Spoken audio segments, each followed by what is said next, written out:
ഇന്ന് November 12, day 12 of 60 days rise challenge. എനിക്ക് കഴിഞ്ഞ കുറച്ച് ദിവസമായിട്ട് വീഡിയോസ് ഒന്നും ഇടാൻ പറ്റിയില്ല കേട്ടോ. പനി പിടിച്ച് കിടപ്പായിരുന്നു. ഇനി വീണ്ടും ഒന്നേന്ന് ട്രാക്കിലേക്ക് വരണം. ഇന്ന് രാവിലെ 6 മണിക്ക് തന്നെ എണീറ്റു. ഫ്രഷായി വന്ന് ഫേസ് യോഗ ഒക്കെ ചെയ്തു. ശേഷം സൂര്യ നമസ്കാരം ചെയ്തു. കുറച്ചു ദിവസം യോഗ ചെയ്യാത്തത് കൊണ്ട് തന്നെ അതിന്റെ ബുദ്ധിമുട്ടുണ്ടായിരുന്നു. ഇനി മെഡിറ്റേഷനിലേക്ക് കിടക്കാം. ആദ്യം തന്നെ നാഡീശോധന പ്രാണായാമം, അതിനുശേഷം ലൈറ്റ് ചാനലിംഗ് മെഡിറ്റേഷനും ചെയ്തു. കുറച്ചു ദിവസമായി ഓഫീസിൽ പോയിട്ട് ഇന്ന് ഓഫീസിൽ പോകണം. റെഡിയായി വന്ന് ഗോൾ കാർഡ് വിഷ്വലൈസ് ചെയ്തു. ഇനി പതിവ് പോലെ ഏരയോട് സംസാരിക്കാം. കുറച്ചു ദിവസത്തെ കഥയുണ്ട് പറയാൻ വിശദമായി തന്നെ പറഞ്ഞു. ഒക്കെ കഴിഞ്ഞ് ഓഫീസിലേക്ക് ഇറങ്ങി. ഓഫീസിൽ കുറച്ച് പെൻഡിങ് ടാസ്ക് തീർക്കാനുണ്ടായിരുന്നു. ഈവനിങ് വീടെത്തിയപ്പോഴേക്കും കുറച്ച് ലേറ്റായി. വീട്ടിലെത്തി ഫ്രഷായ ശേഷം സീക്രട്ട് ബുക്ക് വായിച്ചു. അത് വളരെ നല്ലൊരു ബുക്കാണ്. ഞാൻ എല്ലാവർക്കും റെക്കമെൻഡ് ചെയ്യുന്നു കേട്ടോ.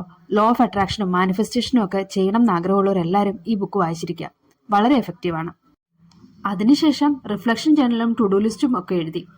ഇനി ഉറങ്ങണം, നല്ല ക്ഷീണമുണ്ട്. അപ്പോൾ ഗുഡ് നൈറ്റ്, ബൈ.